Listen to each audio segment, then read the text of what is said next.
Olá, pessoal! Essa é mais uma série de slides comentados sobre sociologia no ensino médio que vai ajudar você a acompanhar os PETs do estado de Minas. E hoje a gente vai pegar o gancho da aula de filosofia do Se Liga na Educação do dia 5 de junho, onde o professor afirmou que ser homem é uma construção social e vamos tratar de sexo e temperamento. E aí nós temos algumas frases que nós ouvimos no senso comum, né? Por exemplo, as mulheres são mais sensíveis, os homens são mais agressivos, mulheres cuidam melhor das tarefas domésticas, um homem legal ajuda nas tarefas domésticas. Vamos partir desse senso comum e vamos tentar fazer um exercício de desnaturalização dessas falas?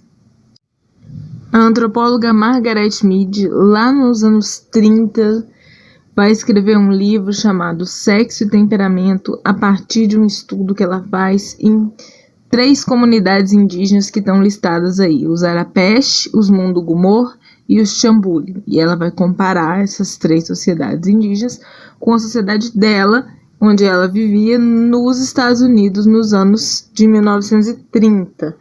Dá uma olhada aí. Você tem a comparação de como os homens eram encorajados a se comportar e como as mulheres eram encorajadas a se comportar em cada uma dessas sociedades.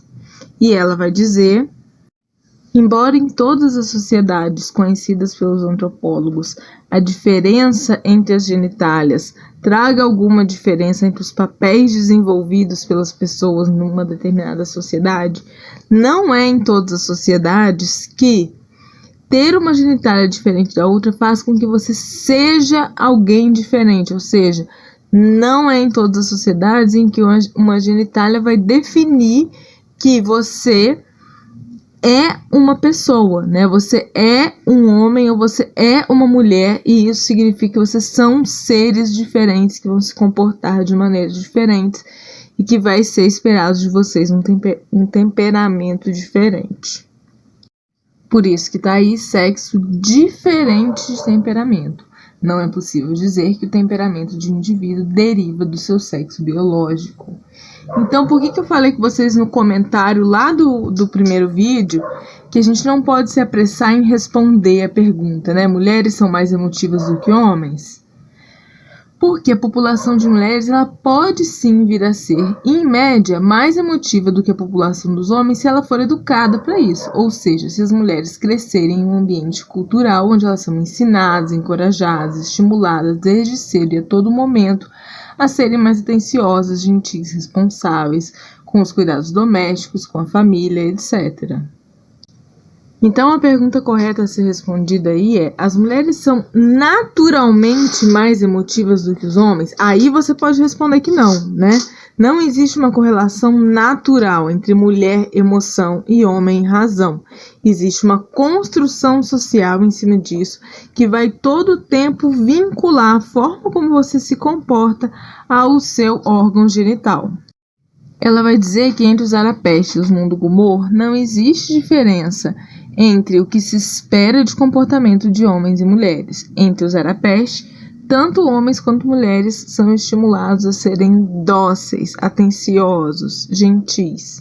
Entre os Mundugumor, por outro lado, todos são estimulados à agressividade, tanto homens quanto mulheres. E aí presta atenção nos Chambuli, que é a sociedade que eu coloquei em negrito aqui. Eles vão diferenciar o temperamento a partir do sexo, mas eles diferenciariam o temperamento a partir do sexo da forma oposta ao que acontecia nos Estados Unidos. Esse estudo ele sofreu algumas críticas, ele foi revisitado várias vezes, até porque é um estudo bem antigo, mas ele serviu de base para a gente perceber que o temperamento que se espera de alguma pessoa não tem uma correlação natural com a biologia do corpo dessa pessoa. E na prática, é muito comum as minhas alunas pensarem assim: mas comigo é diferente, né? Comigo não é assim. Eu sou agressiva, eu sou grossa, eu sento de pernas abertas, eu falo palavrão, eu não estou nem aí. Então essas regras não seriam válidas para mim. Mas a gente pode sentir a coerção social quando as pessoas dizem como a gente deveria se comportar, quando as pessoas nos repreendem ou quando as pessoas nos dão parabéns por determinado comportamento. E aí tá a resposta da professora, né? Eu imagino que algumas vezes as pessoas já pediram para que você fosse mais educada. Ah, toda hora. Até aí, tudo ok, né? Mas o que eu tô tentando chamar a atenção aqui? Que quando as pessoas pedem para que você seja mais educada, elas geralmente fazem uma correlação com o seu órgão sexual que não seria necessária. A gente gostaria que todas as pessoas fossem educadas, independente do órgão sexual. Porém, a gente educando meninos e meninas de forma diferente, a gente tende a lembrá-los do órgão sexual no momento em que a gente faz essa correção. Então, uma menina não deveria se comportar assim. Um menino não tem que ficar chorando toda hora. Então, eu não estou ensinando pessoas a se comportarem, né, como cidadãs. Eu estou formando homens e mulheres para serem classes diferentes de pessoas. E aí está a explicação final, né? Vamos prestar atenção. Essas repreensões, elas são sim bem intencionadas, já que procuram fazer de você uma pessoa mais educada e melhor para o convívio social. No entanto, vamos prestar atenção, elas criam uma fantasia em nossa cabeça, a de que a forma como você deve se comportar tem a ver com o seu sexo biológico. Então é isso que a gente está chamando a atenção aqui, né? Não é o fato de que adultos repreendem crianças e adolescentes para que eles se comportem melhor. É o fato de que como a gente correlaciona de forma fantasiosa isso ao órgão genital, esse comportamento esperado ao órgão genital. E aí daqui a pouco eu vou explicar essa expressão em inglês que eu coloquei aí em cima, mas para você entender aí o quadrinho anterior, basta você pensar o seguinte, né? Você usa sua genitália para falar palavrão, para lavar a louça, para cuidar dos seus irmãos mais novos, para dirigir? A resposta, obviamente, é não, né? Então, essa que é a correlação fantasiosa que a gente faz, né? Porque você tem uma vagina, você tem que ter mais afazeres domésticos, você precisa ser mais responsável. Porque você tem um pênis, você não pode demonstrar suas emoções, você não pode chorar tanto, você não pode gostar de coisas mais delicadas. Fica óbvio que a gente não pode esperar que tarefas sejam femininas ou masculinas naturalmente. Isso é construído apenas a partir do contexto social. E aí você dá uma olhada de novo naquele quadrinho, né? A gente tem vagina e pênis como partes naturais dos corpos biológicos, mas a noção do que é ser um bom homem e uma boa mulher, ela é cultural e ela varia no tempo e no espaço geográfico. Vamos voltar que eu vou explicar o título aí tá em inglês, é uma expressão boys will be boys, né? Se você assiste filme em inglês legendado, você já ouviu essa expressão em algum momento, né? Que significa o que você precisa esperar dos garotos, né? Você tem que esperar que eles sejam mal comportados mesmo, digamos assim, né? Boys will be boys, eles vão... nós teremos uma tolerância maior ao mau comportamento masculino.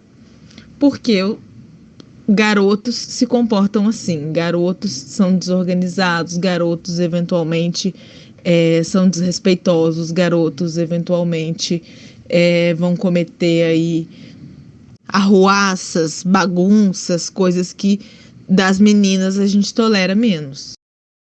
E aí agora então, ser homem é cultural? Lá daquelas primeiras frases que eu falei que a gente ia desnaturalizar, uma frase que é interessante um homem legal, ele ajuda nas tarefas domésticas. Quando você diz que ele ajuda nas tarefas domésticas, está implícito aí no que você está dizendo que a obrigação não é dele, percebe? Então, às vezes, mesmo quando você está tentando fugir desse padrão social, você acaba caindo nele de tão naturalizado que ele está, né? Ele é um ótimo pai. Por que ele é um ótimo pai? Porque ele ajuda muito no cuidado dos filhos. Se ele é pai, ele não tem que ajudar no cuidado dos filhos. Ele tem a obrigação de cuidar pelo menos ali 50% das tarefas, né, em relação ao cuidar dos filhos, verdade? Ou como o casal resolver dividir essas tarefas. Mas quando a gente fala que ele ajuda, a gente está reforçando, ainda que a gente não perceba, que são tarefas femininas, que o homem está ajudando. E aí, concluindo, para você ver se ficou claro, né? Pênis e vagina são partes naturais dos nossos corpos biológicos, mas a construção do que é ser homem e mulher varia no tempo e no espaço, né? Você pode perguntar para sua avó o que era ser uma mulher há aí 40 anos atrás. Assim também como a tolerância ou aceitação, em alguns casos, na verdade, até veneração, né, que a gente sabe que existe em algumas religiões, de travestis, transexuais, pessoas não binárias que não se identificam nem como homem nem como mulher. Mas isso aí vai ser tema para outra aula. Agora você faz as suas anotações aí e a gente conversa na sexta-feira. Beijos, cuidem-se e até a próxima.